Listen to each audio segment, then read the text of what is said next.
again, everybody. Lance Russell and Dave Brown right along ringside. By golly, we're about ready to go with more big action.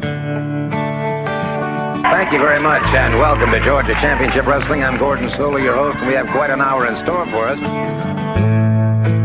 Hello, everyone, and welcome to Championship Wrestling at ringside. This is Vince McMahon, along with wrestling's only living legend, Bruno Sammartino. Welcome to this week's edition of Mid-South Wrestling Television. I'm your host, Boyd Pierce, another outstanding card. Hey guys, welcome back to the Regional Rasslin podcast, where we talk the territories. I am your host, Ray Russell, and we've been making the rounds, guys. Recently looked back at UWF 86 and Georgia 1981, and we're headed back now to Memphis circa 1985. And in order to do that, I want to bring back on Mr. Gene Jackson to the program. Hey, Ray, what's going on, man? What's shaking, sir? Oh, just excited to be revisiting 1985 Memphis wrestling once again. It's always a good time. Yeah, I don't know where I want to be right now. 85 Memphis or 93 Memphis? I mean, Spaceman Frank Hickey over there on the Retro Wrestling Review show. You can't beat that. In 93, guys. In 93, no less. It's 78 years of age. He comes waddling out there. Bless his heart. It's something to see. I remember covering that. Even though he had nothing to do with the WWF portion of my 93 on the Grenade, I still had to cover Spaceman Frank Hickey, that's for sure. How do you not? So, right. Just a little taste of what's going on over there in the Retro Wrestling Review with Gene Jackson and company. Papa Shango in town there in Memphis, and Scotty Flamingo has been rebranded, going now by his quote-unquote real name, Johnny Polo. Just some things to look forward to. Head on over, check out the video cast. It's already out. And yeah, you guys are really going to enjoy the stuff going on right now over in the USWA 93 on the Retro Wrestling Review. Yeah, Papa Shango is the unified world champion, defeating Jerry the King Lawler. So, strange times in 93. You want to talk about strange? Watching Papa Shango's gimmick come out into the WMC TV5 studios, something else. Yes, absolutely. After having been introduced by Johnny Polo, who just, like you said, tried to sell us on the idea that, Scotty Flamingo is just some name I made up. My real name is Johnny Polo from the California Polos. Well, I think back, though, we're in WMC TV5 studios even back in 1985, and we're going to see somebody venture out into the studio here that, we'll get to it when we get there. It's going to be very interesting. Not quite Papa Shango, but it's going to be very interesting. Looking forward to it. Absolutely. So before we get going with a new episode of TV, guys, we're going to go back and do what we always do. Recap the last episode, because it's been a few weeks, Gene. And we're going to go back to the last time we were here. We learned on last week's TV that the Macho Man Randy Savage had taken out, hospitalized one Jerry the King Lawler, who as of right now is out of commission for the foreseeable future. Yeah, and nothing feels stranger than in Memphis than a Jerry Lawler-less Memphis TV program, right? I mean, it's probably, I'm not saying it's necessarily a bad thing, but in this moment in time that we're in, based on who's there, it's probably not a great thing, but, Well, I'll say this much. I would have to imagine Lawler being gone basically a month here. It's got to be the longest he's been gone from Memphis since he broke his leg, I would think. Yeah, oh, absolutely. And Tom Ernesto thought he was getting stale and needed to go away for a little bit. So we're already starting to get a little feel for what Ernesto's finger on the pulse. Well, that's okay. He's replaced them with the likes of Tom Branch and Speedy Talltree. So you can't ask for much more than that. We also got to witness last time around Lanny Poffo reciting his poetry on location at a fucking castle in tornado-like winds. Yeah, who needs Jerry Lawler when you got Lanny Poffo outside a real life castle and a freaking wind tunnel out there? It's that's all we need. Well, you responded to it before I popped on Facebook earlier today, and I saw we had a message sent to us from listener Joey Strader, who just beat the deadline with this little ditty here. We're going to fit it in, Gene. He said, "Hey guys, just listen to the latest episode of Regional Rasslin, the Memphis episode. The castle that Lanny is standing in front of is actually in Lexington, Kentucky. We pondered where it might be, Gene. He says the story was that a man was having a castle built there, sent over from somewhere, he can't remember where, and the guy ended up broke sometime before it was completed. Imagine that, going broke trying to build a fucking castle. In Kentucky, no less. In Kentucky. It is now apparently a restaurant, he does believe, says Joey, and the first time he saw it was way back in 1979 when he and his brother were headed to the Rupp Arena to watch Kiss perform. He says, if you Google Castle, Lexington, Kentucky, it should come up. It's been there for a while now. Oh, we appreciate Joey sharing that information with us. And folks, that's what we like to hear. Every once in a while, we pose questions on here of things that, despite Ray and I's best efforts to research things, and Lord knows we do, sometimes we just can't find the answer or we miss it. And when folks can message us or let us know what's going on, it's cool. So thank you, Joey. Absolutely. Thanks, Joey. And thanks to everybody who sends in anything that, helps us solve some mysteries here. And I don't know if we got any mysteries upcoming in this episode, but we'll have to wait and see. As we continue on, though, believe it or not, Sweet Daddy Siki is still here in the CWA, though he doesn't appear to be feuding with Tux Newman, because that would actually make sense, Gene. Instead, he's working with Iron Mike Sharpe, at least on the house shows, not really referenced on TV. And much like Jimmy Valiant was stuck with Sharpe, I have a feeling Siki won't stick around much longer either. A true enigma, even for Memphis, is Sweet Daddy Siki. Boy, if that was a contradiction if I ever heard it, Ray. You said, we don't have any mysteries on this week's show, and you immediately said, Sweet Daddy Siki's still here. I'm like, well, there's your mystery right there. Why is that happening? But, Zoink, Scoob! Got to solve that mystery this week. Here's another good one. The Batten Twins scored perhaps what was their first pinfall victory, by my recollection here in 1985, at least on TV. Let's see if they can keep that quote-unquote streak going here this week. Yeah, let's see how long this win streak of the Battens is going to go. I'm guessing they're not going to be the 1985 Goldbergs here, but we'll see. We'll see. Also, Coco Ware continuing to bust heads, literally, as Norvell Austin missed some matches on the loop last week. We'll have to wait and see if Norvell is back here for TV. Spoiler alert, guys, he is, so the PYT's in full form. That's right. Man, Coco continues to bust heads. You couldn't put it any better than that. Goodness gracious.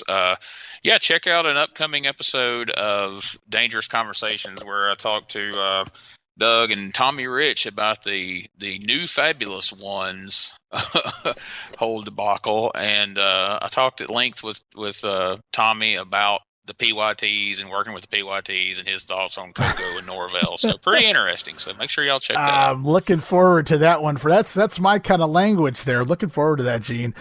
Stan Lane took some serious jabs at the Poffo family last week, I think after they left the studio.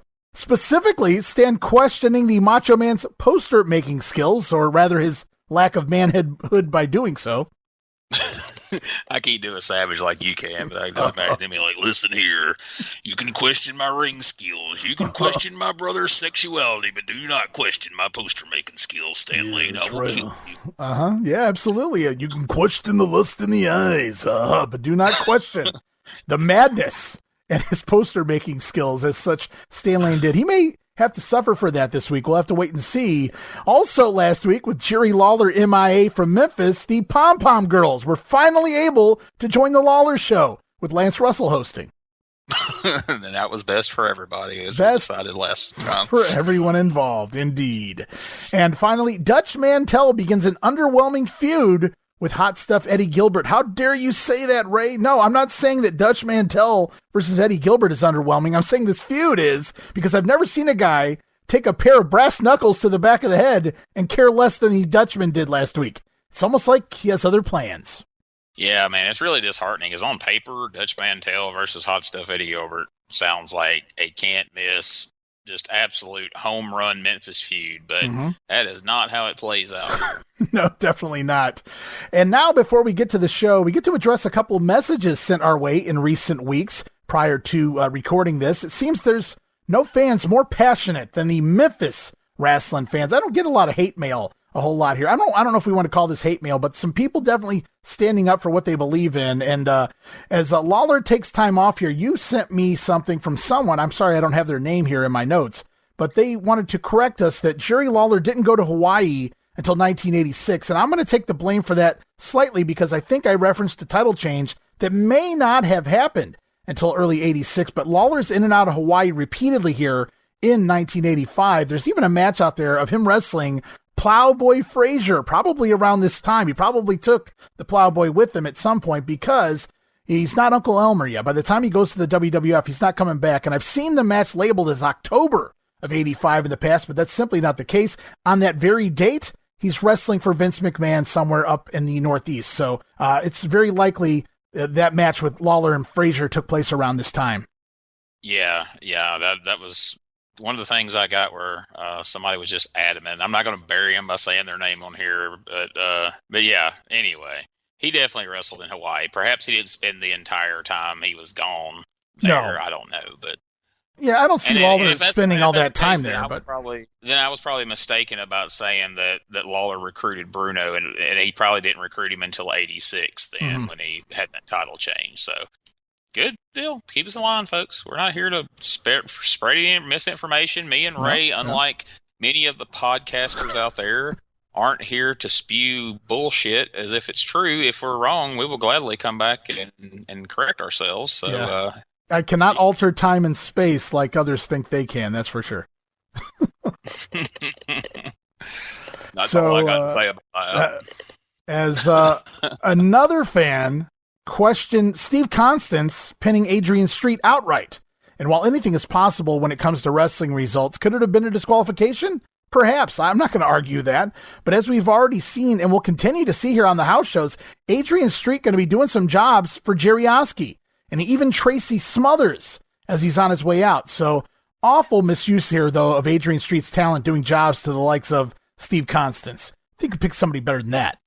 Oh, yeah, no doubt. I mean, I don't know if the listener was questioning the legitimacy of the result or just simply questioning why the hell they would have that happen, even if Street's on his way out. I get the spirit of the comment. Oh, absolutely. Like the argument, I mean, from the listener standpoint, was Adrian Street, he could have shoved Constance's head up his ass in real life. And I'm not arguing that whatsoever.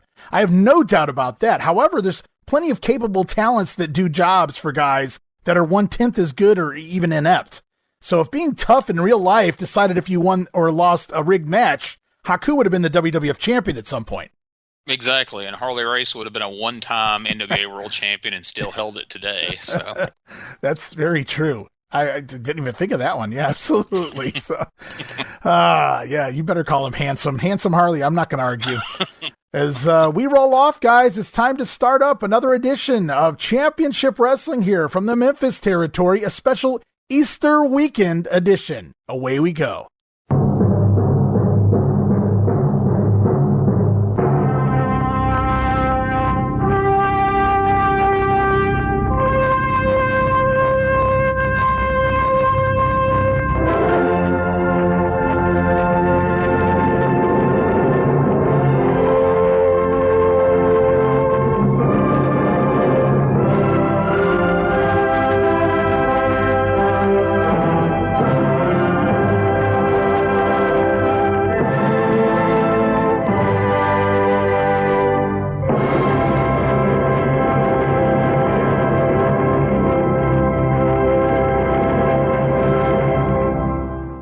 All right, Gene, here we are all the way back, April 6th, 1985, Easter weekend. So I'm sure at some point that day, a little Ray Russell was painting him some eggs. Yeah, you and me both. So I always dug Easter and Easter egg hunts and all that jazz. So yeah, get out the pies. Easter Bunny to get beat up at some point on this episode, to be quite honest. Good call. Yeah, well, Lawler wasn't booking. That's when the real gimmicks come out. But I'm saying he was in play, but wherever Lawler was, he wasn't booking the Easter Bunny to get attacked by Savage, because that would have been my God, we were trying to paint Savage as madman. If he'd attacked the Easter Bunny in front of a bunch of kids and smashed the eggs, how crazy! I was going to say Saturday morning, attacking the Easter Bunny, that would have been, maybe that would have got the show canceled. I don't know. Macho, that's I wish I was fantasy. Come on, Randy. He was just laying some eggs or whatever the hell he does with those things. But it would have been a great time, man, for sure. Oh, it's Corey, young Randy Hales. Get out of that Easter Bunny costume. He picked up that Easter Bunny over there. Having too much fun too early here, guys. Just fantasy booking. Could you imagine the fantasy booking you could do with something like that? Randy Savage and an Easter Bunny. My God. Well, we go back to real life, 1985 here. It's Lance and Dave right along ringside. We've got the Batten Twins this week taking on the PYTs, a return match of sorts from the Mid-South Coliseum. Plus, the Southern champion Macho Man is indeed here, as are the Fabulous Ones. And then from there, it's been a long time coming, but it has finally arrived. Today, we will witness the debut of CYCLOPS. Finally, the debut of CYCLOPS. And folks, if you remember just a short while ago on this very episode, Ray speculated after their big win last week, could the Batten Twins win streak continue this week? Well, just a reminder, he just told you there's wrestling the PYT, so I don't believe in spoilers, but just give that a little thought, and then we'll get there. Yeah, keep it under your hat, guys. We'll get there in just a little bit. Right now, we have a really weird opening to the show. Clearly, I mean, maybe business is down is what I'm thinking here, because we get a shill here from Lance Russell, who begins to hard sell all of the upcoming live events. Listen to this, guys. Lance Russell going to basically beg people to come on down and check out the matches. Dave, I have had the experience the last few weeks of being around and seeing some of the matches. I haven't been in all the towns, but I have been in some of them. And I got to tell you, after a winter when a lot of folks stay inside, and sometimes I don't blame them, we'd all rather be inside than maybe be out. Now the beautiful weather is coming. I tell you, the last couple of 3 weeks, and I mean this as much as I've ever meant anything, I have never seen better action than we have had in the arenas and all.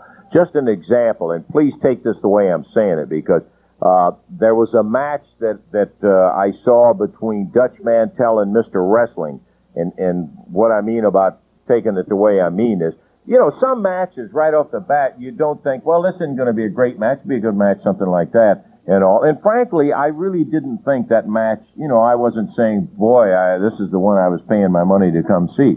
Turned out to be one of the finest battles I have seen in a long, long time. Son of a gun was absolutely right on the edge of the chair. Another Fabulous Ones were battling Savage and Poffo. I gotta tell you, you lay it down on the line, friend, and you have never seen rougher, tougher action anytime in championship wrestling. PYT, Norvell Austin, and Coco Ware, we've got them here today with the bat, right? Well, I'm going to tell you, these guys are so rough and tough. I thought I used to know them. We've seen them here enough. Mm-hmm. These guys are so mean. That brain buster that Coco is using now, that's one that I think they ought to talk about outlawing too. All in all, I guess what I really am saying, David, is that if you haven't been in a while, brother, go to wrestling when it comes your way. We love you here on television, and we hope you'll watch that too. But there is nothing like being right inside that arena and getting in the spirit of it, friend. So do that. Do yourself a favor, the whole family. Get on out. Okay, enough of the preaching and rolling off. Enough of the preaching. Wow. I never really heard Lance do that before. He goes into a spiel here trying to hard sell the house shows, the greatest action he's seen day to day in the territory, even admitting that, well, there are matches that don't really sell the tickets, matches he doesn't expect to be a great match, like Dutch Mantell versus Mr. Wrestling, for instance. I wrote, wow, boy howdy and summon a gun if they didn't tear the house down, Gene. I just wrote, that whole entire thing was weird. It was. I'm so glad you got that clip, because that's the first thing that stood out to me was, like, I've been watching Memphis wrestling all my life, and I don't think I've ever heard Lance Russell hard sell house shows like that in my life. That was, like you said, it was just really weird, and you can tell it's like somebody's like, all right, Lance, we have got to sell some tickets. Do something, please. Do something to get these folks out there. And that's one of the times, you know, we've talked about here on the show that, you know, Lance was everybody's, you know, favorite uncle, and, you know, he had that credibility with people. I think that's one of the times that they went to that well, like, come on, Lance, you know, see if you can bring this home for us and get some people to come out. And boy, he laid it on thick. But I just thought that was kind of funny though. Like, oh yeah, Dutch Mantell versus Mr. Wrestling. I thought that was going to suck a bag of dicks, but really it was a really good bout, you know.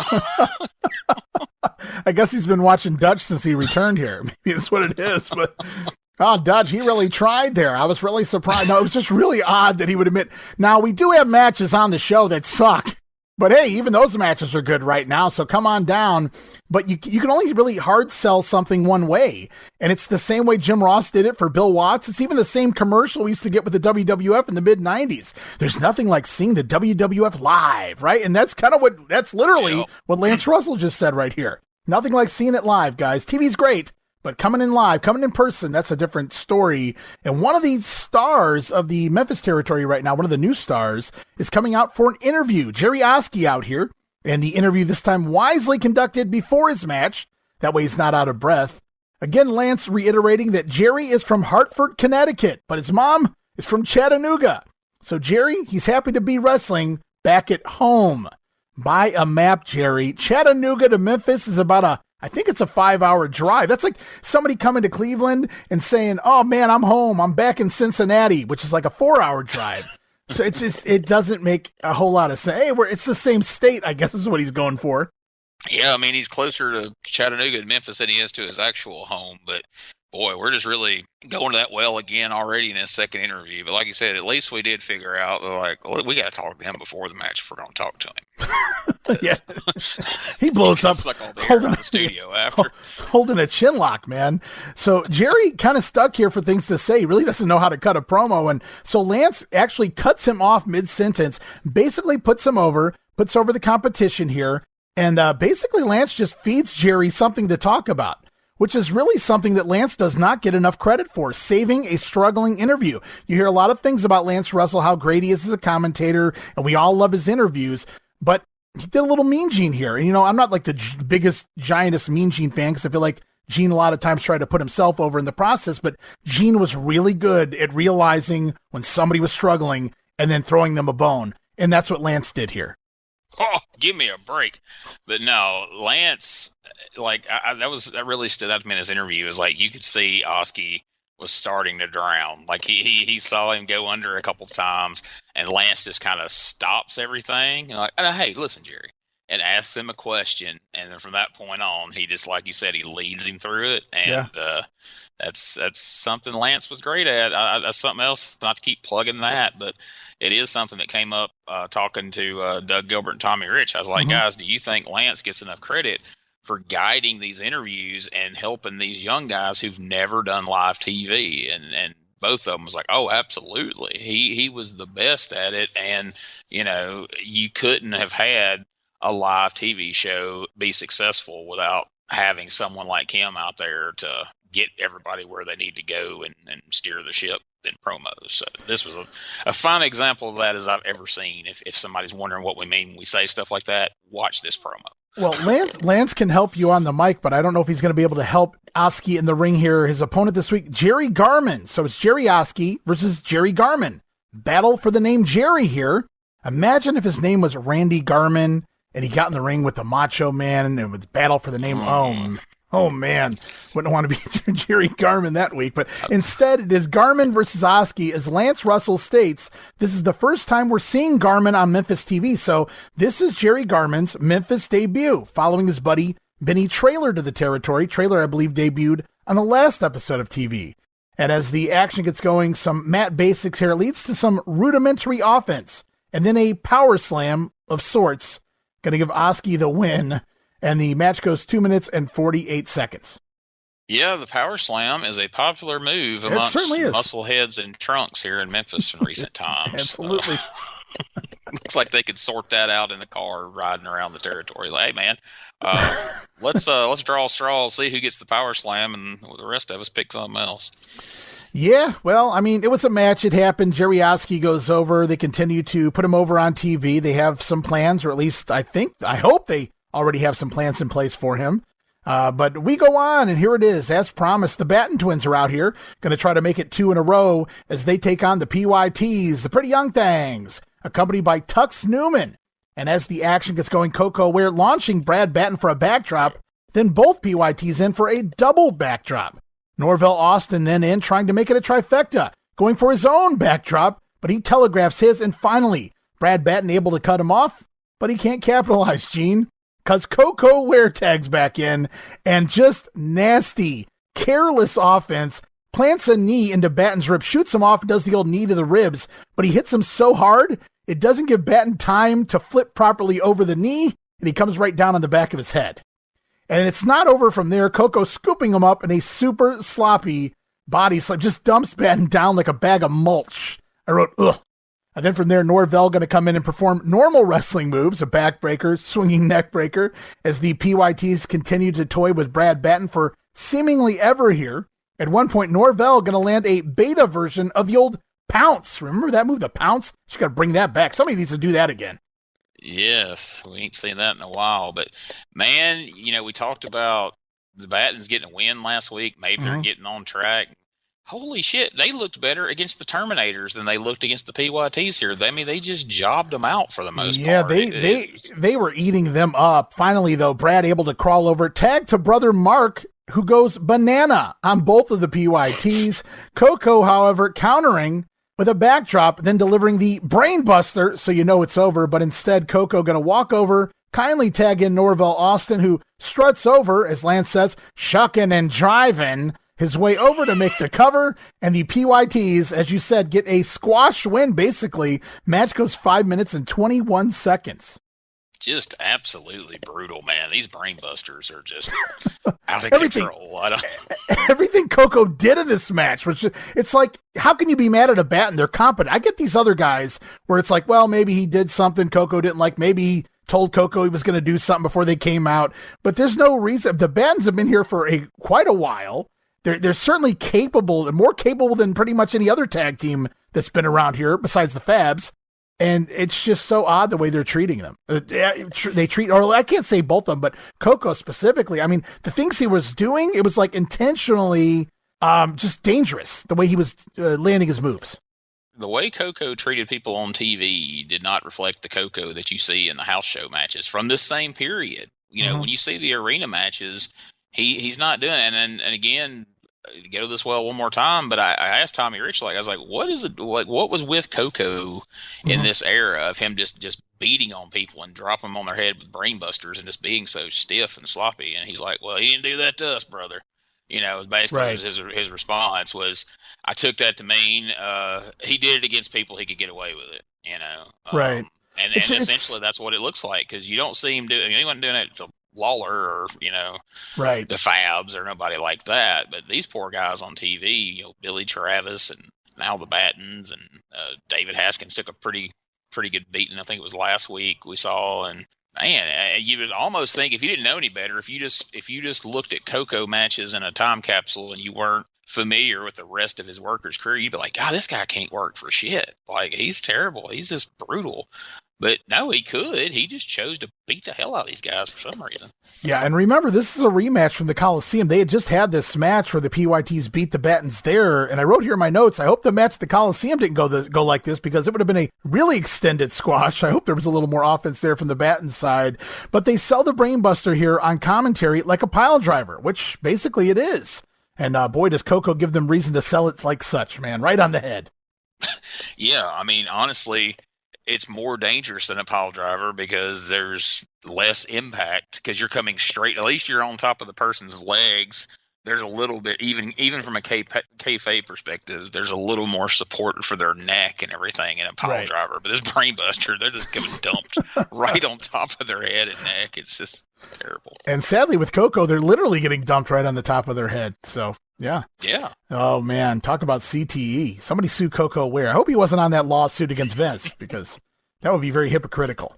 As we continue on, this is an interesting segment here. Famous segment back in time. Japanese wrestling photographer, the very well-known Jimmy Suzuki, is in town, and he's going to do an interview here with Lance Russell in Memphis this week, as Lance invites him to show off some of his great pictures that he's taken that appear in the Japanese wrestling magazines. Now, this is legit. Jimmy Suzuki is actually legit in the business, a photographer at the time, very well-known, and he's going to actually pop up in a couple more territories years down the line. And he'll even be back, I think, in 93 Memphis.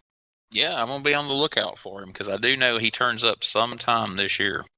So Jimmy Suzuki out here with Lancer, showing off the magazines, showing off pictures. Remember that recent tour that Jimmy Valiant and Jerry Lawler did over in Japan? Well, neither do I. What was it? Last about 7 days, I do believe, before they sent them back home. So Jimmy Suzuki continues on, though, searching for something on Randy Savage, the Poffo family, in the Japanese magazines, which in turn brings out the Macho Man. Randy Savage interrupting. With manager Tux Newman by his side, they dismiss Suzuki in an attempt to take over his TV time, but Lance won't allow it. Now, come on, Randy. This is Jimmy's time out here, for crying out loud. Savage out here sporting his shirt stating the king is dead. Macho Man, the new king of the South. But Macho then turns to Suzuki and asks him, who's the king of Japan? Suzuki explains Savage is not the king of Japan simply because he has never been to Japan. Makes logical sense to me, Gene.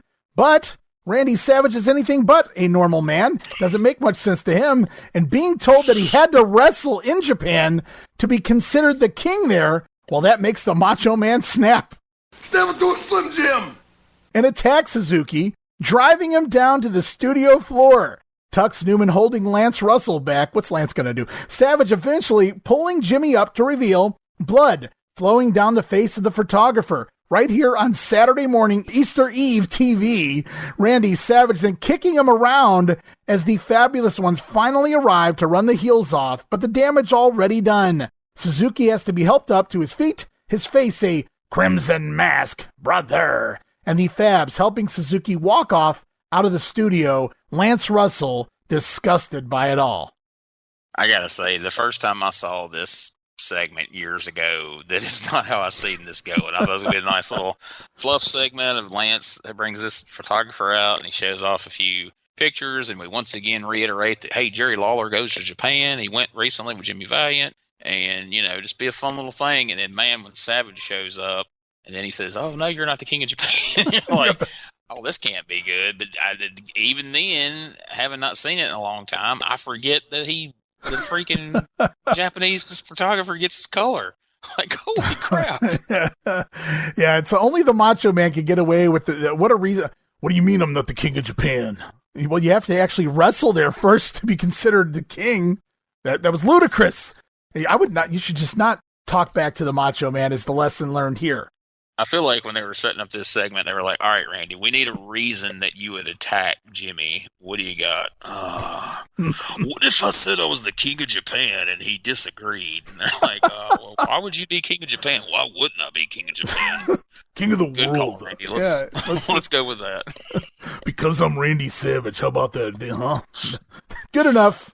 As we go to the ring tag team action, going to see Macho Man Randy Savage and brother Lanny Poffo out here taking on the duo of Tracy Smothers and Speedy Talltree.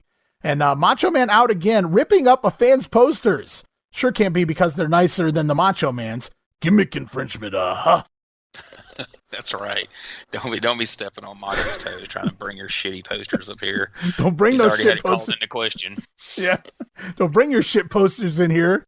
Macho Madness out there spending hours in the car doing up the glitter posters. So action gets going. Macho going to attack during the introduction, sending Talltree outside as the Poffo Express, and more specifically Savage, mauling poor Tracy Smothers. It's a double axe handle to the studio floor by the Macho Man, who Lance Russell refers to Macho Man, just a wild man out here this week. Tracy repeatedly trying to get back inside the ring, but Savage just keeps blasting him off. Smothers then up on the apron, this was new. Randy to the top rope, flying double axe handle, knocks Tracy Smothers off the apron and back down to the studio floor. Finally, Macho suplexing Smothers back in. Speedy Talltree finally going to get a tag. Tries a fucking springboard reverse body block. This guy will not quit, but misses. Savage with a sit-out clothesline, tagging to brother Lanny, who hits a springboard splash.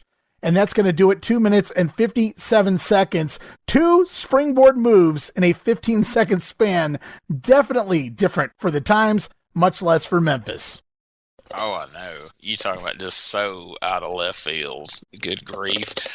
Yeah, I mean, I feel like if you put, at this point, even though it wouldn't even make sense because they're both heels. If you put Savage and Coco on TV in a match against each other, they probably would have fought to the death. Oh, that would have been fun. That would have been very interesting to see what happened there because holy shit with these two. And it's insane because he mauls poor Tracy. So in fact, I wrote in my notes, boy, this would have been something to ask Tracy about, right? Working the Macho Man. I had to believe, these guys wrestle thousands and thousands of matches and they don't remember them all, but I have to think Tracy would remember that one time he got in the ring with Randy Savage. Absolutely. I feel like years later in Continental, somebody was asking him about working Randy Savage, and Tracy's like, man, I'd rather wrestle a bear than wrestle Randy Savage again. And Ron Fuller's like, funny you should say that, Tracy. Which was worse is the question, right? I'll wrestle that bear all day, brother. Nobody does it like a thug. As we go on, though, so Madness picks up the win there. Tux Newman comes out for an interview. And what's a show without the Tux Man, right? It's a big shouting promo here this week. He's got a new gimmick again. As Tux sounds angry, he sounds hot, but there's really no reason to be. He's just out here yelling every word. It's like a changed gimmick once more, and now he's supposed to be intense, kind of like Randy Savage, but doesn't really work well for a manager, in my opinion anyway. Least of all him. Yeah, exactly. It just doesn't suit it. I mean, when you've come out there as bland as he has for weeks, and then all of a sudden you're just out there yelling, shouting. Yeah, like you say. And I could see if Savage had just lost the title, right? Or, somebody got suspended, or they announced Lawler's coming back and getting a title shot, or they said CYCLOPS is the stupidest shit they've ever seen. Then okay, yell. But as this moment in the show, it made no freaking sense. No, it's insane because his guys are on top right now. The PYTs have won their match. Randy and Poffo have won their match. CYCLOPS is coming, as you said, later in the show. What is his reasoning to being this upset? It's never explained. But anywho, the Poffos are feuding with the Fabulous Ones right now because that's really all we got in the territory. Tux Newman promising after this week, though, the Fabs, they won't be fabulous. Wow, put a lot of thought into that line. He is a master of promos, right? You got to admit it. Stephanie and Stan Arena, as Tux predicted the end of the King, and that came to fruition. Now it's going to be the end of the Fabulous Ones by this Monday night, as Tux is the star of the Memphis territory, and anyone who gets in his way will be annihilated. He has the PYTs, he has the Poffos, and let us not forget, CYCLOPS. Oh, how we'll want to forget CYCLOPS soon enough. We haven't even got there yet. So we hear from the Tuxman, right? So we got to hear from the other side. The Fabulous Ones come out for an interview. Another awesome Stan Lane promo, but this time just in the wrestling context. He says Macho Man is a big and bad guy out here picking on a Japanese kid who takes pictures for a living, inviting Savage to come slap one of us, buddy. Quick update on Suzuki from the Fabs as well. They say he's back there hurting. He's on the phone with his mother. Oh, I hope he called collect. Jesus, all the way back to Japan. I love that they present Suzuki as like he's 14 years old here, a Japanese kid who wants to go home. He called his mother after being attacked on Memphis TV. Stan then asks, what the hell is wrong with you, Savage? Boy, talk about a complicated answer. Yeah, that's a loaded question for sure. Steve Kern then talks the name of the game as tag team champions, and that's Survive, pointing out that they don't need to come out here with their belts strapped around a fireplate ornament. Gotta love that. So Kern even getting a zinger in this week. Yes, Kern has been the one that's dunked on him about the fireplate ornament. That really stuck in Kern's craw. He's the only one referencing this fireplate ornament, which has been missing in action for several weeks now. Kern's like, I'm not the only one that gets this right. Y'all know that's what that is. Kern then reminding everyone of the Fabulous Ones' open invitation. They'll take on any challenge when the PYT come out. Interrupt the Fabs here, but the Fabs aren't going to have any of it. Hey, they say, we're the Fabulous Ones. We're a proven commodity here in Memphis. So PYTs, you guys just got here. Stan says if they want to talk, let them talk. The Fabs begin to walk away. But the pretty young Coco Ware and the Thang, Norvell Austin, attack the champs from behind, and the fight gonna pour into the ring where two job guys are standing by, the Invader and Mr. X. The Fabs begin to fight back, though, clear the job guys from the ring, and then take out the PYTs. But it's Randy Savage and Lanny Poffo out to take advantage here. Savage blasting Kern across the back with a chair and then attacking Stan Lane before finally it's Jerry Oski, Constance, and Ashley all out to run the heels off. Boy, that's, it had to be a hard sell to the Fabs. Like, all right, they're going to jump you until you get saved by Oski, Constance, and Ashley. They're like, geez, there ain't anybody better than that to come. Like, we got to depend on them. Can we make our That's own what's in Memphis right now. That's all you got here. Make your own comeback, guys. Jeez.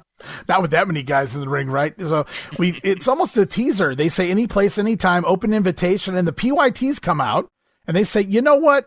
You guys just got here. We're already established. Very cocky baby faces. We'll let you guys have our interview time. We don't care. We don't want to be here anyway. We'd rather be cutting tape promos one at a time.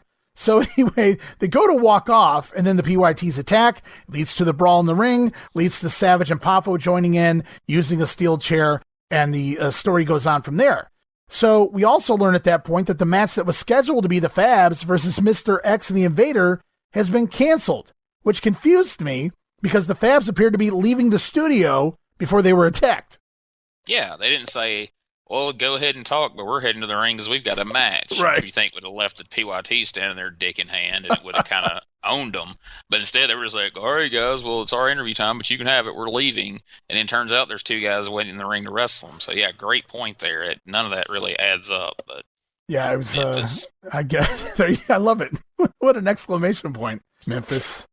So we heard from him already, but Tux Newman interrupting again as Lance says, we have seen a bunch of you today, and I'm about sick of it. Tell it like it is, Lance. Yeah, you talking about Lance speaking for the people. That's that's what it is there. Hooray, Lance. Amen. So we get a paint-by-numbers heel routine from Tux Newman. He says the PYTs were simply out here for an interview when they were attacked by the Fabulous Ones, which is the exact opposite of what really happened, guys. I'm starting to wonder if it's actually the content of his promos or his delivery, because he says things and it doesn't feel like he even believes them himself. And again, he was just shouting everything in a rage in this promo as well. So that's his new gimmick for the week. Yeah, clearly, like, on these drives to the towns or something, like, people are giving him advice, and then he just gets there on Saturday and tries it out. And it's been 4 different managers so far. Each week he's trying something different, and none of it has worked. But no, like you said, you can tell that he doesn't feel or mean any of it. And then when you yell it on top of that, it's just so disjointed. And it's just like, man, quit coming out here. Just please quit. Yeah, that's it. Quit coming out here. And that's pretty much where it ends for me, too.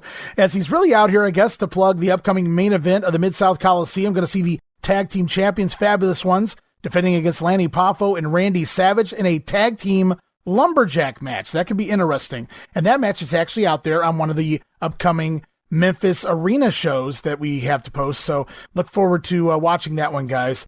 As we continue on, though, more interview. It's Steve Constance and Tim Ashley out here to talk. Yay. They have a PYT rematch from a couple weeks back at the Coliseum. They took them to a 20-minute battle before illegal chicanery did the baby faces in. Sadly, that too will be airing on an upcoming Mid-South Coliseum episode of TV.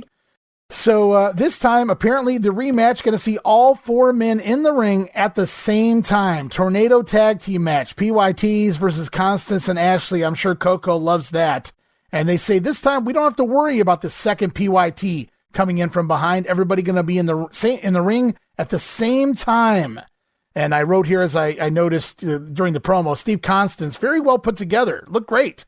But living proof it takes more than $1 million body to get over. Oh, absolutely. Like, I mean, that's really your only hope in these matches is to keep, the one end that can. Who is it? Is Constance the one that can work, or is it Ashley the one that can do? I mean, neither one of them are great, but I'm saying one's better than the other. I forget which is which. I feel like Ashley can work a little. Yeah, it's Ashley that's better. So if you're going to have a tornado match, that means you got to have them all in there. And say, you know what I mean? So this is going to be a turd just out the chute. So, God. Oh, the heart's up. Come on down. This is one of those matches that aren't going to sell the tickets, but boy, howdy, summon a gun. Come on down anyway. As Dave Brown, he leaves the studio for a moment. He returns to announce that Eddie Marlin has informed him that general admission seating for the upcoming Mid-South Coliseum show is now BOGO, buy one, get one free tickets. Advanced tickets, that is. They go on sale this weekend. Pick them up at the Coliseum. Buy one, get one free.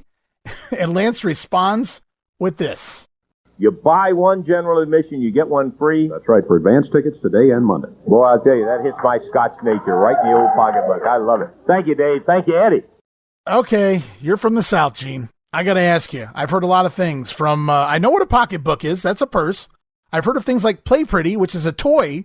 But you got to tell me, what does, boy, that hits me in the old Scotch maker. I guess that's what I've never heard that saying before in my life. Hearing it back there, mm-hmm. Does he say Scotch maker or Scotch nature?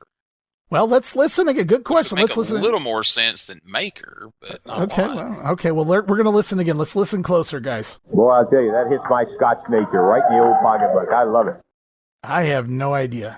Somebody out there, there's no way Lance created that. He didn't invent that, right? So some old-timey saying or something, I have to imagine. I apologize, guys. I'm usually on top of this stuff. And I know I'm pretty good at Southern slang because I grew up around it, but I just don't know what the hell's going on there. I mean, I grew up in Mississippi and have spent the last 22 years in Alabama, and I've never heard that ever, be it Scotch nature, Scotch maker, or whatever it is. But somebody's got to have some insight. Steve Crawford, our new friend Joey, somebody clue us in. We don't want to be not in on the joke here. Of all the things that I've ever wanted to know on this show thus far, this may be the top of the list right now. So let's listen. Everybody listen carefully. We're going to play it one more time for you. And hopefully we get an answer here this week. Boy, I'll tell you, that hits my Scotch nature right in the old pocketbook. I love it. I love it too, Lance. I have no idea what you're talking about, but I do love it. I mean, are Scottish people cheap? Is that what we're saying? His Scotch nature? I don't know. We'll do some more research, but if somebody can tell us, please don't hesitate to hit us up. I'm begging for help there, guys. And right now, we're going to take a brief timeout here, a little WrestleCopia timeout. But when we return on the other side, it is finally here. The debut of CYCLOPS. Stay tuned. Hey everybody, Gene Jackson here, inviting you to check out the Retro Wrestling Review, where each week I'm joined by some great co-hosts who help me review classic episodes of USWA Championship Wrestling, and right now we are doing week-by-week reviews of 1993. But we don't just do reviews, sometimes we get a chance to interview some of the people who were there and lived it, plus do watch-alongs. It's a lot of fun, so check out new episodes that drop every Wednesday at WrestleCopia.com, and to find links to everything associated to the podcast, you can go to USWApodcast.com. Hey guys, Ray Russell here, curator of the WrestleCopia Podcast Network, inviting you guys to listen to many of the programs here as part of the WrestleCopia brand, including, but not limited to, the Wrestling Memory Grenade, currently covering the 1988 and the WWF project. You can also listen to the Regional Rasslin podcast, where we talk the territories, whether it's Jamie Ward with Georgia 81, Roman Gomez with the UWF in 1986, or Gene Jackson covering Memphis in 85. 3 projects going on right now over there at Regional Rasslin. You can also listen to the Wrestling Stoop with the legend himself, Bob Roop. Bob goes back in time each and every week, covering not just his career, but countless stories and interactions with hundreds of wrestling names spanning his 2 decades in the business. But that's not all. You can also check out the Pro Wrestling Academy with the professor of Puroresu, Mr. Dan Ginnity. Dan and I go back in time and cover the history of Japanese professional wrestling in the English language. And you can listen to all of those shows and more, all part of the WrestleCopia Podcast Network, located over at WrestleCopia.com. That's WrestleCopia.com, and anywhere your podcast streaming needs are met, from Apple to Spotify, Pocket Cast, and beyond.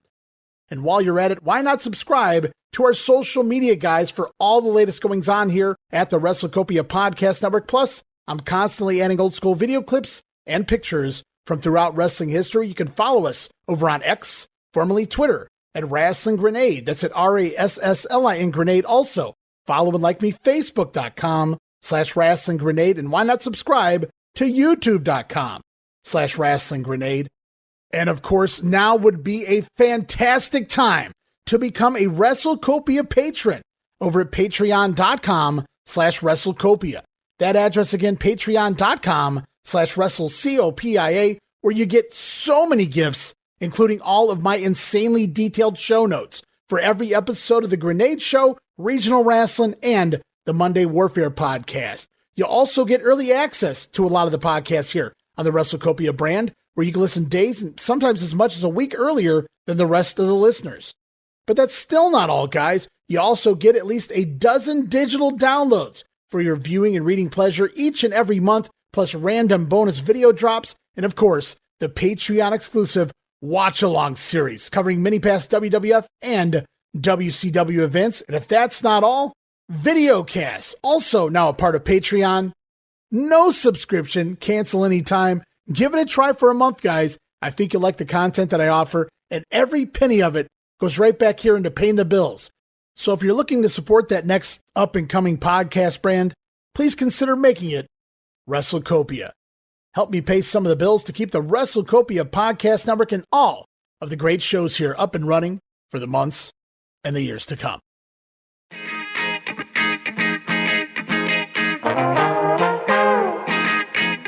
Hey, it's Bob Smith, and guess what? The Outdated Wrestling Hour is now part of the WrestleCopia podcast network. But hey, no fear, you're still going to hear the unique guests, comedy, music, authors, journalists, funny people. Who knows who's going to end up on the Outdated Wrestling Hour? Remember, it's all new and all old. So check it out in the WrestleCopia podcast network and wherever you get your podcasts. Listen if you know what's good for you.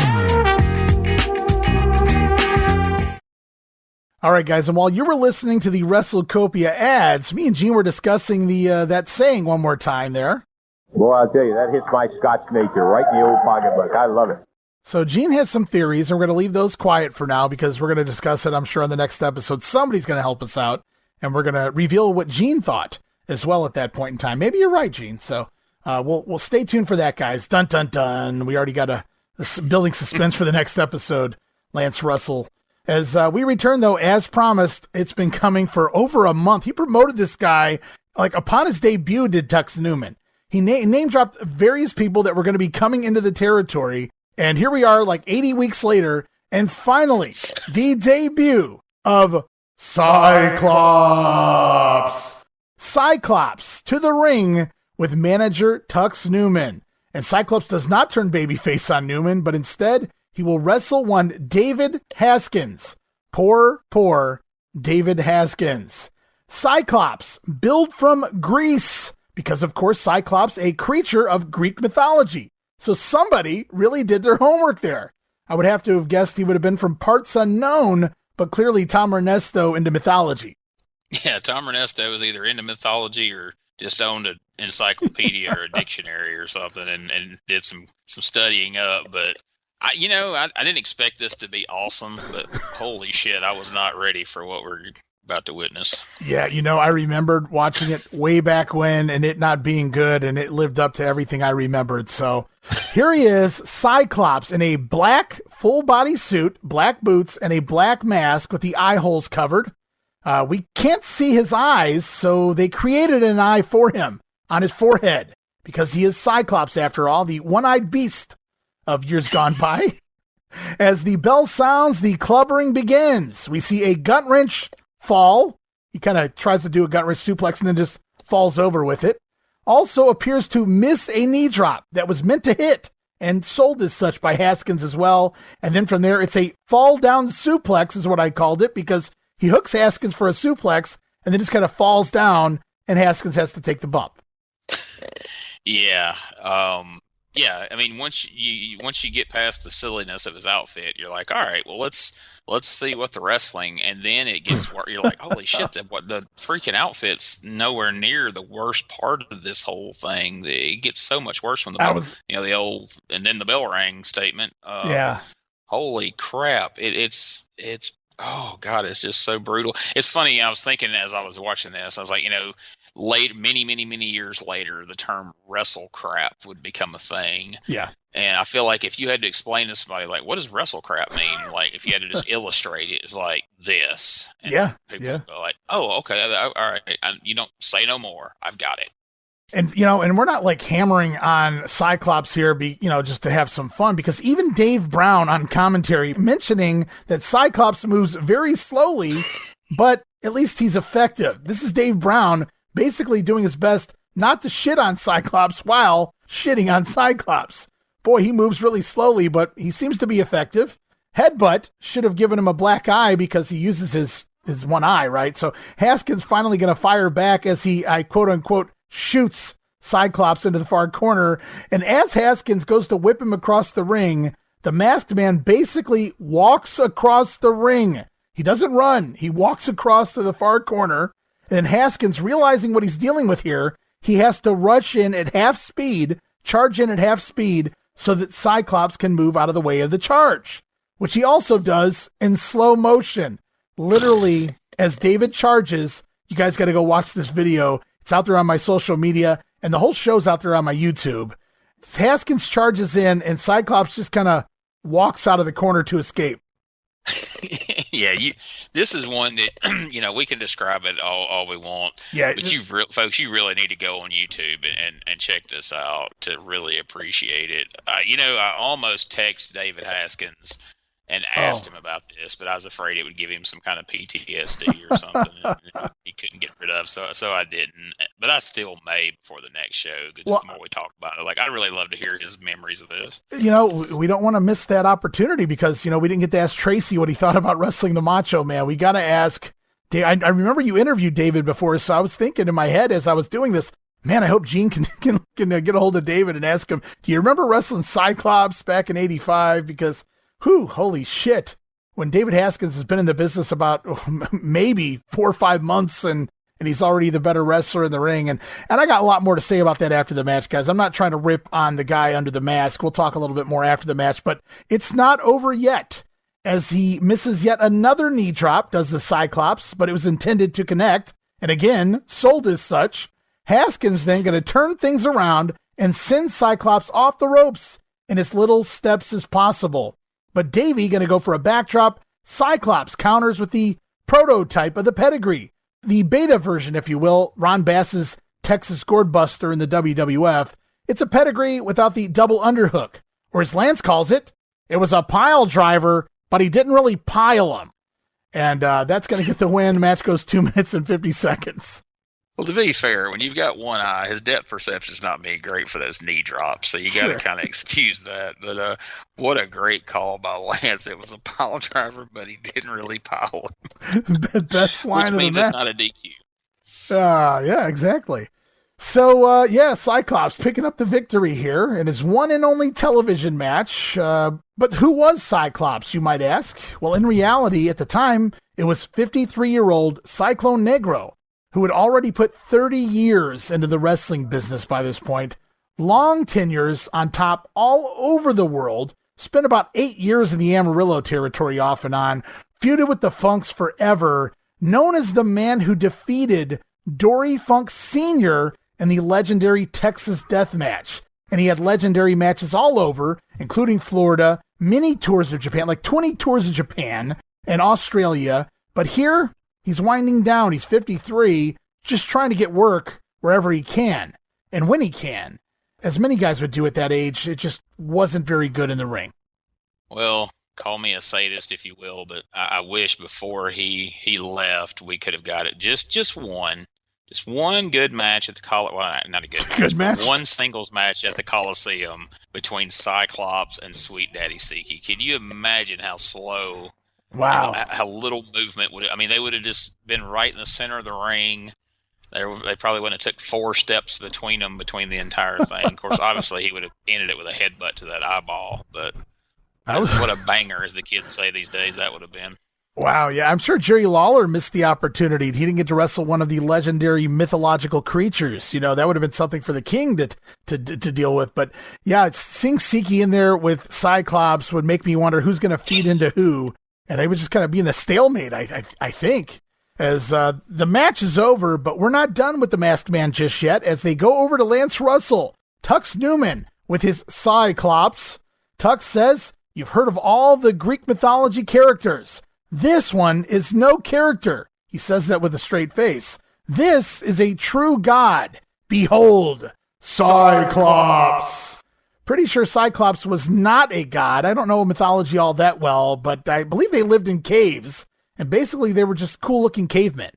Yeah, I was going to say, that's news to me that they were supposed to be gods, and so, this is no character, Ray, so clearly that's really his that's eye. Really a Cyclops, yeah. This is no character. Here, so of course, silly wrestling crap. Of course, since we're in the Memphis studio, the cameraman going to zoom in on the Cyclops face, probably trying to get a good look at that third eye, but instead what we see is his real eyes peeking through a stocking. So exposed here is this real-life god. Tux talks this man's raw power and the money that he spent to ship him over like he's a package. Well, he probably wouldn't walk up on the stairs to a plane or any of the normal means of transportation. So they probably did put him in a freaking big box or something and literally shipped him over from wherever he came from. Well, you talked Greece, apparently. Greece, yes, absolutely. You talked about it a little bit ago. This has to be seen to be believed, and even in the promo needs to be seen to be believed, because at this point, Newman, half-assed, going to ram the Kane, his manager Kane, into the gut of the Masked Man twice, which, of course, the Masked Man going to no-sell. Cyclops then taking the cane, you could tell this was ad-lib, and begins ramming it over his head a good dozen times, but at about a third of the force that would have actually needed to make it look real. I wrote, ugh. Even worse, he's ramming the cane directly into his Cyclops eye, thus blinding himself. It's like if you're watching this going, oh, geez, this can't get any worse. And then he snatches the cane away and starts beating himself in the so-called eye. And you're like, being all right, kind. Well, it can. You're being kind when you say it'll have a lot worse. This was not Sandman taking the cane and cracking it over his head by any means. He took the cane. I'll give him that much credit, but he's sitting there doing it in slow motion, just kind of putting his head up against the cane. So it was not very effective. Well, that's one way to say it for sure. I've seen little kids whack themselves in the head with wiffle ball bats and stuff way harder than this guy's tapping this cane against this padded eye on the top of his mask. It's just, a lot of times there's been things over the years with Memphis where I'm like, how in the hell did this happen more than once? How did we not pull the plug on this weeks ago and it's still happening? But somebody had the good sense to go, nope, that ain't ever happening again. Yeah, this is the one and only time we will see the Cyclops character appear here on Memphis television, unfortunately, because I would have loved to have seen how they brought this thing back next week. Absolutely. I would love to have heard Jerry Jarrett get asked about this. And they're like, well, how was you feeling about your boy Ernesto when he put this shit out on TV? But it wasn't bad enough he was putting Tux Newman out there every week, but then this. Like, how confident were you feeling in your booker? Woof, yeah, and he's going to be around here for a while, so I don't know. At least he put the kibosh on it quick enough, but not soon enough. It made air, right? So, I mean, geez, we've been waiting and waiting for weeks, and this is what happens. I wonder if they knew who Cyclops was going to be when they first announced it. And again, I go back. You can go out there and watch footage. Cyclone Negro was a tremendous worker in his era, but here he's just trying to get some work like a Bull Ramos or something in the mid-'80s. These guys, or a Luke Graham in the mid-'80s. It's just, they've seen better years in the ring. And Cyclops, he still appeared to be pretty good shape, but his body just wasn't going to go along with him. Even, trying to throw these suplexes and things, just falling over with the move. It was bad from beginning to end. Having seen him on our USWA podcast this week, I really wish Cyclops would have been played by Spaceman Frank Hickey in 1985. But that would have been something else. Hey, in 1993 at 78, he didn't move much slower than Cyclone at 3 in 1985, just to be fair. Well, okay. Well, I got to go back and watch the Spaceman. As we continue on with the program, Iron Mike Sharpe still here in the territory. His opponent this week, Billy Travis. And here we go, Big Mike Sharpe with no Tux Newman. No, okay. So Sharpe, for at least a week or two, was pimping Newman as his manager, at least in the localized promos, but apparently Tux has given up on the Iron Man. And Sharpe, though, going to overpower, tossing Travis around early on, shouting in between, rawr, rawr, rawr. Travis going to retaliate with an atomic drop. He tries to land on his feet out of a Mike Sharpe monkey flip spot, but Billy lands on his ass. And then he has to pretend like he didn't. And I hate that, Gene. If you fuck it up, you fuck it up. Quit pretending like you land on your feet. I have eyes. I'm not Cyclops. Exactly. Just own that shit and then move on. I totally agree. Well, I just watched Kabuki do it in Georgia, too, so it's just driving me nuts this week. Mike Sharpe, though, going to take back over. Lengthy stalling for a test of strength spot more than 3 minutes into the matchup. Even Dave Brown trying to drop a hint, announcing the time out loud. These guys are stalling, and Mike Sharpe doing what he does best, and they're just stalling away. Dave Brown shouting, well, we're 3 minutes into the match. I think he was trying to, let's move along here, guys. Move along, sir. Billy, though, going to surprise Mike with a back elbow, but he can't even get a 1 count off of it. That's going to be followed by a lot of miscommunication and sloppy spots by both men as Mike Sharpe finally going to miss a charge in the corner. Travis firing up, running cross body block. Again, Mike Sharpe refusing to take more than a 1 count. Billy popping right up into the allegedly loaded forearm O'Doom, which gets the win in 6 minutes and 6 seconds. Well, there's no combating the forearm of doom. You know, we've heard what's in there, and there's no man can withstand it. We know how that plays out. I'm curious whether it was Tux who didn't want any part of Mike Sharpe or Mike Sharpe who didn't want any part of Tux, or if it was out of both of their hands.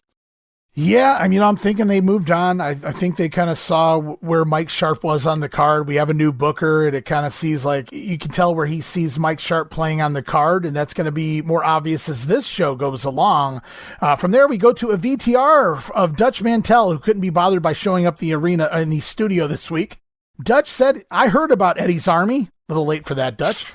He admits that Gilbert has gotten more vicious since the last he saw him. Dutch admitting that Eddie got the best of him last week, but it won't happen twice. This week, the rematch at the Coliseum is Texas Death Rules. Boy, this one escalated quickly. That we're already certainly. Texas Death here a couple weeks in, but I guess it's in fast forward because it's not going to be long for us here. But when I heard that watching this, I was like, "Geez, we're already to a Texas Death match." Like, good grief! Well, he did punch him in the back of the head with the brass knuckles, so a week later, it only seems likely that, you do the big blow off with the Texas Death here. As action continues on, Sweet Daddy Siki, you heard me right. I didn't remember him being here for 3 weeks, but still here is Sweet Daddy this week taking on Benny Trailer. And as the bell sounds, we get the familiar hip throws and arm throws. Kind of funky looking, but they look real at least, the moves that he does. Siki, though, surprises me, delivers a drop kick out of nowhere, but then goes back to that jumping headbutt. Going to do it in just 21 seconds.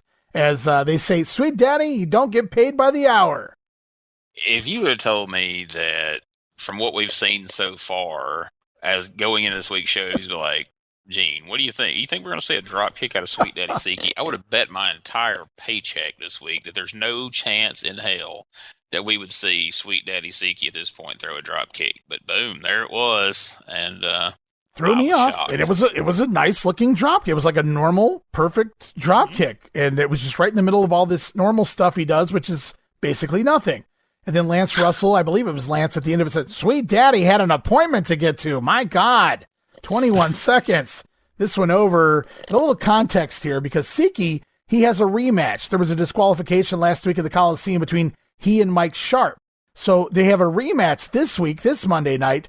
Both guys, we just saw Mike Sharpe in action. Siki just wrestled, so both guys in the studio, but clearly Tom Ernesto, Jerry Jarrett, nobody interested in promoting that feud. Well, you can't blame them. But I feel like maybe one reason this match lasted 21 seconds is maybe Siki was back there in front of a monitor watching that Sharpe match. And like you said, how they drug around and killed so much time, Siki's like, watch this. I'll show y'all how to do it. Well, I mean, he didn't expose himself, that's for sure, if he was limited by this point in time. We go on. We got one more. Speaking of limited, tag team action. Steve Constance and Tim Ashley taking on Jerry Bryant. Well, good to see him back. And J.R. Hogg. And please don't go to the expiration of time with this one. Bryant, no longer part of the disbanded Eddie's Army. Bet he's glad he didn't shave his head after all there, Gene. Yeah, really. You imagine that? You shave your freaking head and then new booker. We're just kind of dropping this Army thing. No, we're not. Steve Constance coming in, trading basic hip tosses and arm drags with Jerry Bryant early on. Then Tim Ashley in taking control of Bryant, but J.R. Hogg going to try to make the save, but runs into his own partner as the baby faces both come in and clear the ring. And then back inside, the heels finally take over on Ashley, but eventually it breaks back down into a 4-way melee. And I've never seen a team that have teamed up this long and have absolutely zero timing with each other. Just awful in here. But we do get a do-si-do by the baby faces as they land a double, I think that was supposed to be a drop kick, sending Hog out to the floor. I wrote in my notes here, I've never seen two people suck at the drop kick before at the same time. Now, I've seen two guys go for it and one guy miss or one guy kind of screw it up or make it look funky, but both Constance and Ashley go for a drop kick here and just atrocious from both ends. Remember how I said earlier about, we were talking about Cyclops, and I said, geez, why would you let some things just go on for weeks and weeks and weeks? Constance and Ashley would be a prime example of this. All these weeks, and long before, I mean, well, not long, but quite a bit before we started covering back into 84, these guys were here. And they don't get any better. And in some ways, I feel like they're getting worse. Yeah, I can't argue that. Regression is definitely the word here. It's insane that they've been here since we started. Back in 84, they were here. So to see this here in April, mid-April of 85 is just unbelievable, really. As the double drop kick, or whatever you want to call that, sends Hog out to the floor. Jerry Bryant going to risk life and limb to allow Constance and Ashley to deliver a double gorilla press slam, which will get the win, 4 minutes and 35 seconds. Jesus, is it possible to have a more dangerous gorilla press slam than Jim Hellwig? Well, what if you let Constance and Ashley double gorilla press you? That could be. Think about that. These guys are both over 6 feet tall. You're more than 8 feet up in the air in the Memphis studio wrestling ring, mind you. And you got to trust two guys whose timing with each other is awful to begin with. And now they're going to launch you. You're going to have to try to take a flip on the way down and not land and break your neck. No, not happening, pal. I cringed for Jerry when they did it, but luckily they pulled it off. They pick up the win here, and Jerry Bryant will continue to wrestle another day. As the show concludes, the Fabulous Ones return, now in their jeans, headed for home or wherever they are. Maybe TGI Fridays. Spend that gift card finally.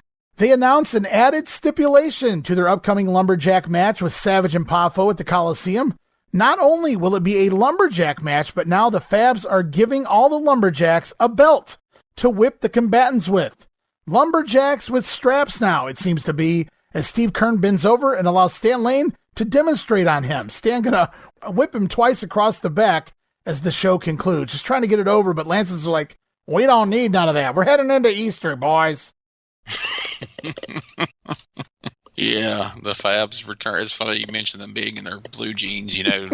Jerry Jarrett likes making all these questionable videos with the Fabs. Like, I think they missed an opportunity of not getting a whole video of them in their blue jeans set to the tune of Forever in Blue Jeans by Neil Diamond. I think that would have been or as DiBiase called them in the 80s, his Levi's. I'm going to go get my Levi's. Cut a promo in 86 when he was going into strap matches, and he said, I'm going to go get my Levi's. And I had no idea what the fuck he was talking. Like, I knew he meant jeans, but I didn't know why the fuck he was going to get his jeans. And, it's because he's getting ready for, the belt, getting whipped and all this thing. Yeah, I was like, okay, that's an interesting way to build towards a strap match. All right. Going to get my Levi's on.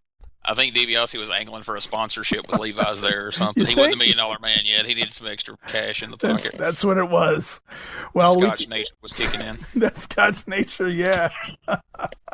Well, we continue on later in the day. Saturday evening at the Nashville Fairgrounds, April the 6th, originally announced Billy Travis versus Tom Branch on the card. Sadly, we don't get that awesome matchup, but instead we do get these.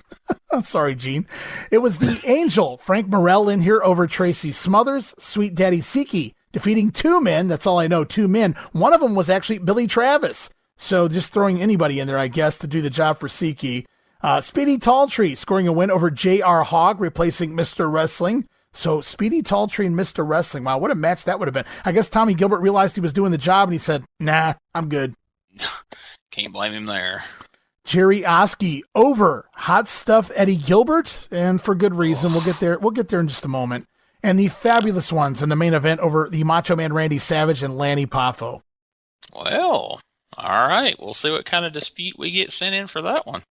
Do you see who's missing from the Nashville Fairgrounds? Cyclops already missing in action by that evening. Couldn't find his way there with that injured eye. I mean, let him be one of the two men that Sweet Daddy Siki beat. Perhaps he was in the other town Saturday night in Malden, Missouri at the high school. Malden, some old stomping grounds there for a few of the guys. Absolutely, they're very familiar. It was fun on the recent episode of the USWA. They were promoting a big show in Malden, and Corey Macklin said, "Coming up, we got the Scalded in Malden." I was like, what a name for a show. Was Brian Christopher part of that one? Oh, you know he was. Well, here on April the 6th in Malden, it's Constance and Ashley versus the PYTs, Adrian Street, Tojo Yamamoto, the Battens are there, Mike Sharpe, a ladies match, and also advertised were Plowboy Frazier and Jerry Bryant. Now, we saw Bryant back on TV here this week, but Plowboy Frazier kind of stuck out, but it is Malden after all, so why not? Yeah, you talking about a blast from the past. We haven't seen him in quite a few weeks here, so that's interesting. Interesting for sure. Also, because it's Easter and Jerry Lawler's, injured, there is no Jerry Lawler show this week. However, I have it on good authority in the upcoming weeks here in the Memphis territory. The Lawler show will return. We'll be able to watch more episodes of the Jerry Lawler show very soon. Well, thank goodness, because we won't know who's coming to the car show or who won the football game or any of those fun things that the Jerry Lawler show provides for us. I got to tell you, I'm still very interested in seeing Lance Russell interview the Pom Pom Girls, but it is what it is. As we continue on, no shows on Easter Sunday, so we fast forward Monday night, Mid-South Coliseum, April the 8th.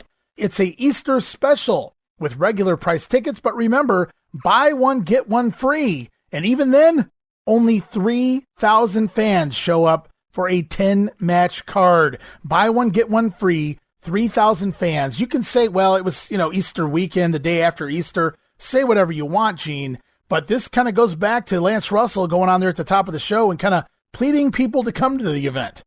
Meanwhile, to steal a cornet line, in 1993, if they drew 3,000 fans at the Coliseum, they're throwing the babies in there celebrating because we can barely draw 800 people on most weeks. So, yeah, times had changed. Well, it's, even in 85, they were having rough times, but not as rough as it would get later on, that's for sure. And, you start looking at this card, and it's, 10 matches sounds like a lot, but let's take a look at the card. Let's look a little deeper into this because we kick things off with a 6-woman battle royal. Won by Debbie Combs. Also included in the Battle Royal, Candy Devine, Diane Van Hoffman, Miss Linda, and 2 other girls. So probably somebody they found on the street. Also, the Batten Twins are in singles action this week.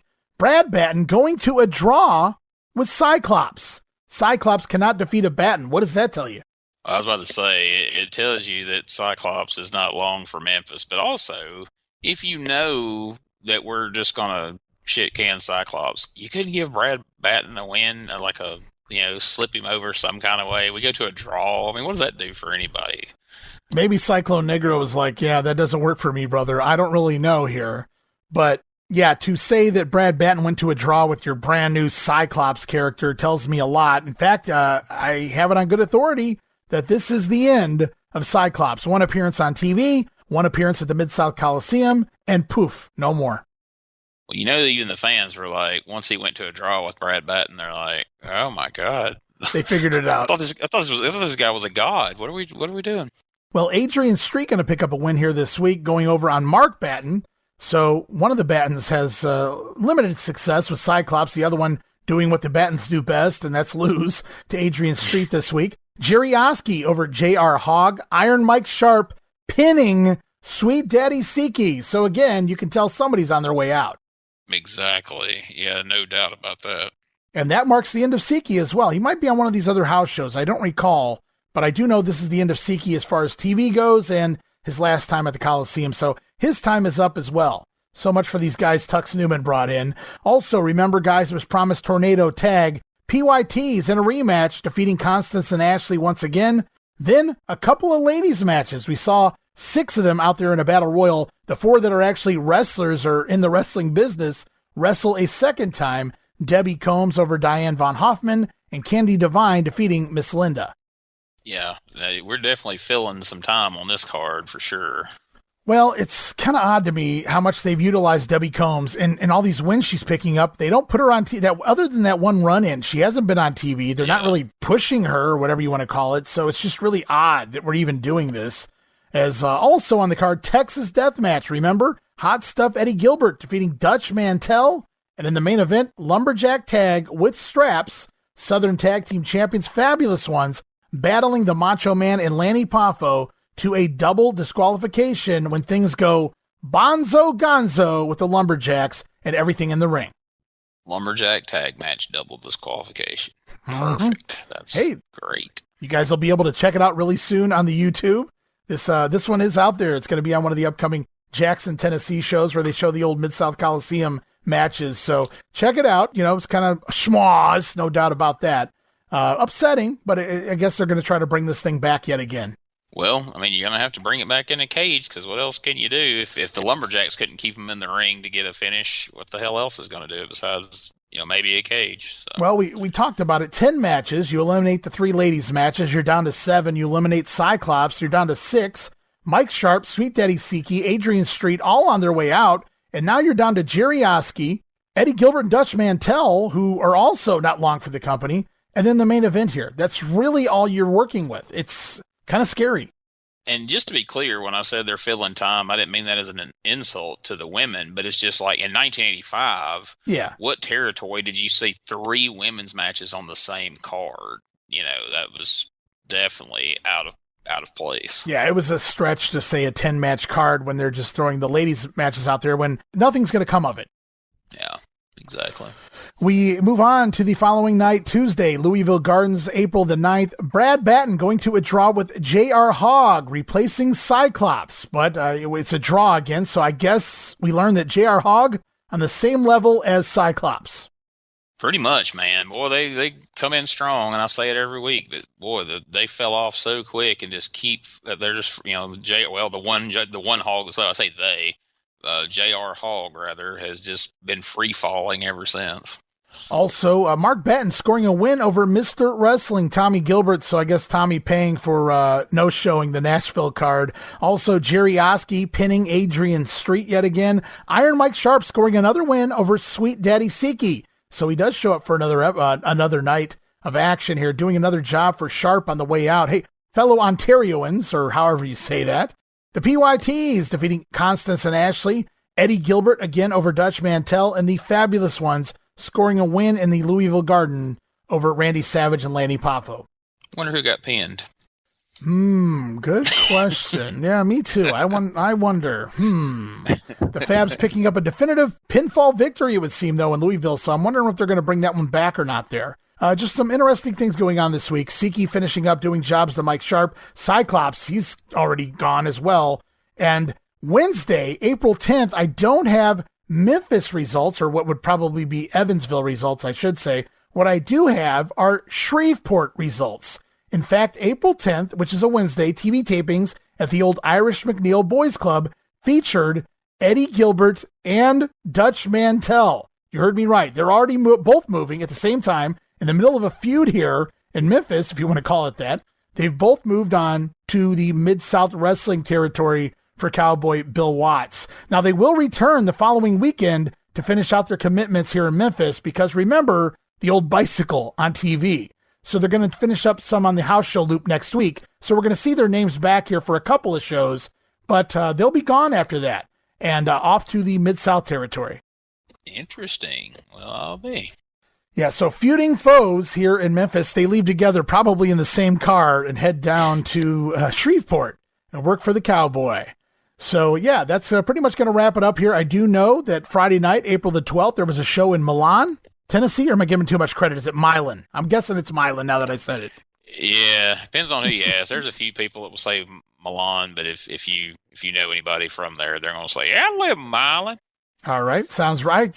I was picturing Lance Russell say it, and it just came out Milan after I did that. So, Fabulous Ones on the bill. That's all I know. So that's all you need to know. The Fabs are pretty much the only drawing names here in the territory right now, outside of the Macho Man. Don't want to forget about that. Don't need to be attacked here.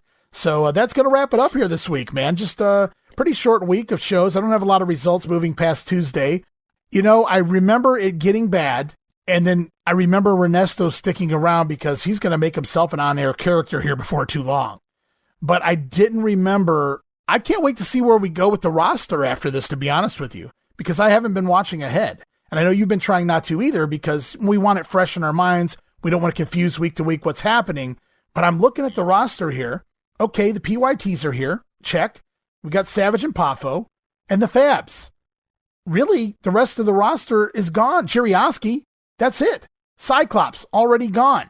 Mike Sharpe, he's going to be gone. Sweet Daddy Siki, gone. Constance and Ashley, okay, they're here for now, but who cares, right? So Eddie Gilbert and Dutch Mantell, they're the semi-main event. They're both gone. So I can't wait to see what they do. You have to think the King's coming back sooner rather than later. Oh, absolutely. I'm sure they're scrambling right now. Like, look, we got to fill out entire cards here. And I hope the way that PYTs have beat Constance and Ashley around the horn here, they've got to be on their way out sooner rather than later, I would think. But like I said, they're kind of a non-factor either way. So, yeah, it looks like we're in for a big reset here, which, has potential to be very, very interesting. And unless they replace them with more of the same. Yeah. Well, hope not. Well, can you replace a Sweet Daddy Siki or a CYCLOPS with more of the same? I don't know. I mean, you'd have to go to the old folks' home to do that for sure, because my goodness. Well, Siki's only 44, right? So come on. Well, so they say. I don't know. I would want to see a birth certificate to prove that. But and even then. I would question it because you know how they do them birth certificates. But just real quickly, though, I wanted to circle back for just a moment. Don't feel bad about the whole Mylon thing, because on a recent USWA episode we reviewed a couple weeks ago, Corey Macklin pronounced Kaiser, Arkansas as Keyser, Arkansas. And Lawler came out in the next segment for a promo, and he couldn't wait before he could even get to his match. He had to come out there and make fun of Corey for saying Keyser when it was clearly Keiser. Oh, come on now, King! Coming up, we're coming to Keyser, Arkansas, and I thought, really? And then Lawler comes there. Hey Corey, I think that might be Kaiser, Arkansas. And I love having fun with the names. God bless the southern cities, man. In the South, they pretty much just, we just decide to say it however we want to. That's right. That's okay. Hey, I learned most of them, so I'm trying to catch up on the rest. But that's going to wrap it up here this week, Gene. I know you've got some big news in regards to Dangerous Conversation. I'm going to let you break it here on Regional Rasslin. Yeah, man. Doug Gilbert, we've been having some fun with Dangerous Conversations, and some weeks we have Doug tell stories and we have conversations about Doug's career and the rest of the Gilberts, and then here lately Doug's been having a lot of his friends on, and we've been interviewing them, and we actually sat down in Jackson, Tennessee at the Memphis Wrestling Hall of Fame and had a conversation with Tommy Wildfire Rich, his longtime partner, a guy he calls his brother. And Tommy had a great time, and was asking Doug afterwards, "Hey man, when you gonna have me back on?" And I guess they talked about it and talked to me, and they said, "Hey, we want to make Tommy a permanent fixture here on the show. We want to make this Dangerous Conversations with Doug Gilbert and Tommy Rich." So wow. That's what's happening. We're gonna have Doug or Tommy joining us most weeks. I'm sure there'll be a week every now and again where one or the other may not be available. So some weeks it may just be Dangerous Conversations with Tommy Rich. Who knows? Well, so that would definitely be a dangerous conversation. Yeah, no kidding, right? So if you're listening to this, if you have questions for either or Doug or Tommy, you can send those to DougGilbertPodcast@Outlook.com, and we will get those questions asked on the air, and not just Doug answering your questions, but now if you have questions for Tommy Wildfire Rich, if you've been keeping up with the Georgia 81 episodes with Ray and Jamie, if you want to ask Tommy about something that's happened on there, maybe the box angle, something like that, feel free to send them to us, and we will ask Tommy directly to answer those questions on the air. So oh, man, it should be fun, man. They told me they were going to put a dick in a box, brother. I said, you can't put a dick in a box on TV. He's like, I got fired from the last territory I did that in. But you know, we've talked about the rich history that Doug has, and of course he has, you know, Eddie and Tommy's history in wrestling to discuss. But my God, Tommy Rich, you know, look at the career Tommy's had. So to add that into the mix as well of things we can talk about, and to me, if Tommy joins in on some of these interviews, just to hear what Tommy chimes in, asks some of these people, should be pretty fun. Yeah, quite honestly. No doubt about it. You know, Tommy, all those Georgia runs, but Alabama, oh my God, Memphis, even, you know, everything he did in WCW, the York Foundation, right? That was fun for what it was. Feuding with Big Josh. What was it like getting in the ring with Matt Bourne, right? Big Josh up there in 91. So Josh was still, Bourne was still throwing those suplexes and things. So kind of interesting. But yeah, I mean, it's endless. You go on and on with Tommy. He worked in Cleveland a ton after ECW, or even during ECW, because Paulie was letting some of those guys work outside of, you know, his company just so they could make the money. And Tommy was working here then, and he worked here well after that, pretty much monthly for quite a while. So I get to see a lot of Tommy Rich, you know, later on and things like that. So yeah, there's endless questions to ask him, but him and Doug, as you said, were tag team partners. So much time together that they could be asked about, you know, that in Memphis and of course even Power Pro and things like that. So yeah, good stuff. Trips to Japan for both of them. Yeah.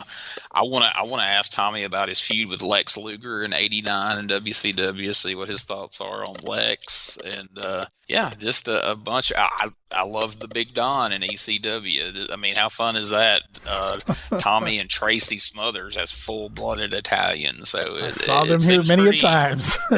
Absolutely. So the opportunities are endless there. So please don't hesitate, folks, to send in your questions, or, you know, if you can't remember the email address, you can send them to me on Facebook, or you can send them to Ray, and Ray will get them to us. But one way or another, we'll get them asked. Yeah, looking forward to that. Tommy Rich joining Dangerous Conversations as a permanent, I guess, another host, right? We got 3 hosts of the show now.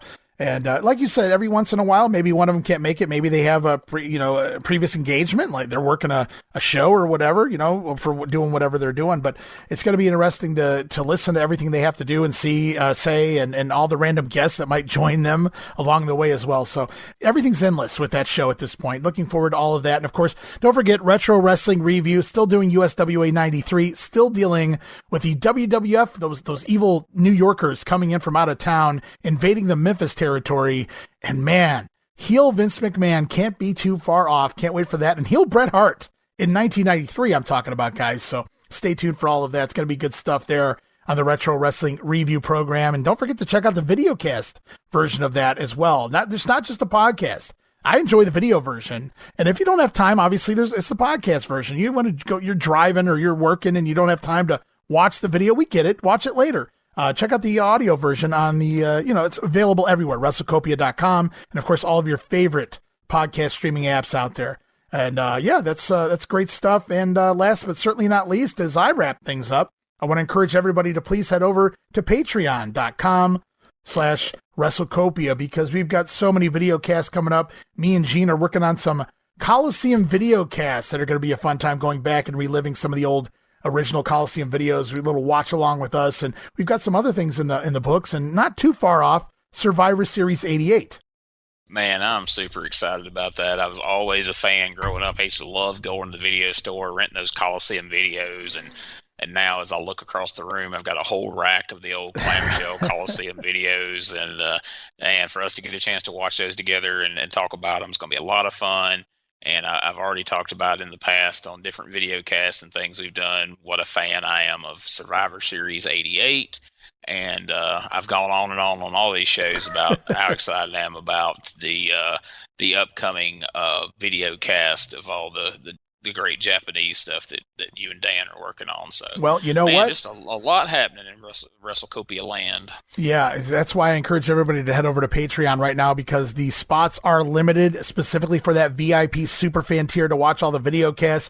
Me and Dan have started recording shows. Stay tuned and keep checking back for it as we start dropping some great historical wrestling footage from Japan. And me and Dan going to put it into context and do a little commentary over it and just have a fun time, hopefully with all the patrons out there. So stay tuned for that, and stay tuned for everything we got going on, Gene. You talked about renting the old Coliseum videos. There was no tapes I rented more than those early Survivor Series. So I'm looking forward to covering 1988 very soon there, and a whole lot more, guys. And if you haven't checked it out, I've started dropping just randomly, without announcing it, and getting some pretty good feedback on them, some live streams on social media, on YouTube, on Facebook. Twitter won't let me because Elon Musk wants to charge me, and I'm just not going to do that there. So, but Facebook and also YouTube, and I guess Instagram will allow it. I just got to go through some hoops to get that going. But check back. We got some great footage coming out live to you guys. And who knows, every once in a while, we may pop on there and talk over it as well.